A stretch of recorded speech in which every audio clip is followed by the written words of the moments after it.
प्रतीक दिल्ली में joint family के साथ रहता था, लेकिन जॉब की वजह से अपनी माँ के साथ दूसरे शहर में शिफ्ट हो जाता है, जहाँ उसकी प्रीति के साथ लव मैरिज हो जाती है, जिस पर बहू को नापसंद करते हुए उसकी माँ पूरा समय प्रीति को परेशान करने के तरीके निकालती रहती है।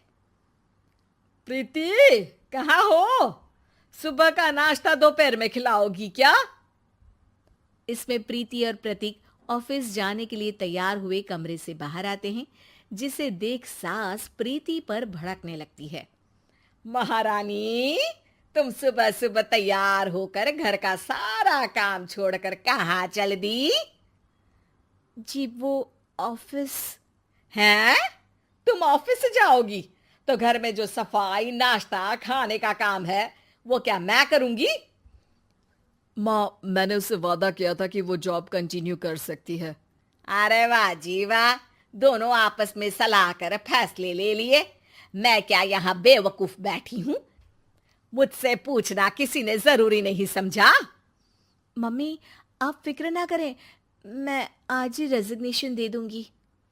प्रीति ऑफिस के लिए चली जाती है और अगले दिन से जॉब छोड़ घर के कामों में लग जाती है, लेकिन साथ ही उदास भी रहने लगती है, जिसे देख प्रतीक को अच्छा नहीं लगता। मुझे पता है तुम्हें अपनी जॉब कितनी पसंद थी। आई एम सॉरी प्रीति। अरे कुछ नहीं होता, बस मम्मी खुश रहनी चाहिए। अब प्रीति अपनी सास को खुश करने और उनका दिल जीतने की जी तोड़ कोशिश करती रहती है, पर सास कभी उससे सीधे मुंह बात तक नहीं करती। इसी तरह दिन बीतने लगते हैं। एक शाम प्रतीक ऑफिस से परेशान घर वापस आता है। माँ, चाची का फोन आया था। दादी की तबीयत बहुत खराब है, हमें दिल्ली जाना होगा।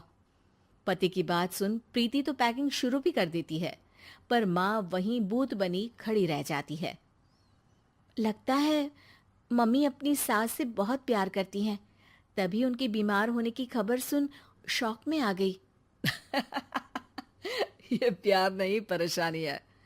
तुम तो ऐसे सोचो कि अब से जब तक दिल्ली में हो तुम्हारे अच्छे दिन शुरू। अच्छा, ऐसा क्या है दिल्ली में? वो तुम्हें कुछ ही घंटों में पता चल जाएगा। सास के रिएक्शन और पति की बात से कंफ्यूज्ड प्रीति दोबारा पैकिंग में लग जाती है, जिसके बाद कुछ घंटों का सफर तय कर तीनों दिल्ली पहुंच जाते हैं, जहां घर के अंदर पहुंचते ही लोगों की भीड़ देख प्रीति परेशान हो जाती है। हे भगवान, इतनी भीड़! प्रतीक, कहीं तुम्हारी दादी को कुछ हो तो नहीं गया ना? पागल, ये भीड़ नहीं, मेरा परिवार है। क्या? इसे तुम परिवार कहते हो? अरे इसे तो जिला घोषित कर देना चाहिए। तुम्हारा परिवार का तो अपना पर्सनल बिग बॉस बन सकता है। हैरान परेशान प्रीति परिवार वाले सदमे से बाहर निकली भी नहीं होती कि सिर पर पल्ला रखे शांत तरीके से सबके साथ बात करते हुए अपनी सास को देख उसे दूसरा सदमा लग जाता है। हाय राम, ये मम्मी का ऐसा भी कोई रूप है? ये तो मुझे पता ही नहीं था। ये तुम्हारी सास का ससुराल है। तभी प्रतीक की बहन बोल पड़ती है।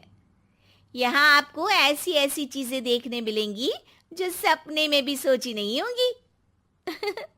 हाँ, ये कुछ दिन तो बहुत इंटरेस्टिंग लग रहा है। सब एक साथ दादी के कमरे में जाते हैं, जहां पहुंचते ही उसे दादी की आवाज सुनाई देती है। क्यों रे, सास से मिलने की फुर्सत मिल गई? दूसरे शहर जाकर छूट क्या मिली? तुम तो भटकता पंछी बन गई। इतने समय में ये तक नहीं पूछा कि जिंदा भी हूं या मर गई। प्रीति की सास अपनी सास के पैर छूती है। अरे कैसी बात कर रही है मम्मी, आपको तो मेरी उम्र भी लग जाए। अरे बस कर, ये झूठी उम्र देने वाली बातों का दिखावा ना कर। तेरा बस चले ना तो जो मेरी बची कुची जिंदगी है वो भी अभी खत्म कर दे। अरे बहू कहाँ है? इस पर सास प्रीति को दादी से मिलवाती है। दादी प्रीति को बहुत प्यार देती है। क्यों बहू, तेरी ये सास परेशान तो नहीं करती ना? अगर करती है तो अभी बता दे, मैं इसकी क्लास लगा दूंगी। अरे कैसी बात कर रही हैं माँ जी, भला मैं क्यों किसी को परेशान करूंगी। प्रीति अपनी सास का ये रूप एंजॉय कर ही रही होती है कि तभी चाची वहां आकर प्रीति को अपने साथ ले जाती है। सास की क्लास लगते देख जो खुशी मिल रही थी वो तुम्हारे चेहरे से साफ पता चल रही थी, इसीलिए ले आई, क्योंकि अगर उन्हें पता चल जाता तो तुम्हारी खैर नहीं थी। थैंक यू चाची जी। चाची और प्रीति घर में झूले पर बैठी बात कर ही रही होती है कि उसकी सास भी वहां आ जाती है। मतलब यहाँ सारा काम मैं करूं और तुम बैठी हंसी ठिठोली करो? अरे चलो जाओ खाना बनाओ। सास प्रीति को डांटकर काम करने भेज देती है, जिसे दादी देख लेती है और एक बार फिर सासू माँ की क्लास लग जाती है, जिसे पूरा परिवार मजे से खड़ा होकर देखने लगता है। क्यों रे, मैंने तुझे काम बोला और तू उस बच्ची को परेशान कर रही है। सास की कोई इज्जत रह गई है इस घर में या नहीं? यहाँ खुद की सास होते हुए भी ज्यादा बड़ी बन रही है। अब नहीं मम्मी जी, मैं तो बस थोड़ी मदद के लिए बोल रही थी। सास रसोई में जाकर काम करने लगती है और दादी प्रीति को लेकर वहां से चली जाती हैं। इसी तरह एक हफ्ता बीत जाता है, जिसमें दादी अपनी बहू को डर, इज्जत और प्यार का फर्क समझाती रहती है और प्रीति उसका मजा लेती है। वापस जाते हुए दादी प्रीति और उसकी सास दोनों को अपने पास बुलाती है।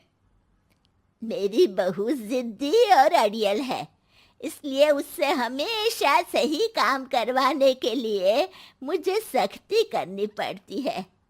लेकिन तुम्हारी बहू अच्छी है, तेरी खुशी के लिए वो अपनी जॉब और सपने भी छोड़कर घर में बैठी है। अपनी बहू के साथ प्यार से रहो। और प्रीति, अगर अभी भी तुम्हारी सास परेशान करे ना, तो फिर तुम्हें पता चल ही गया है कि शिकायत कहाँ करनी है।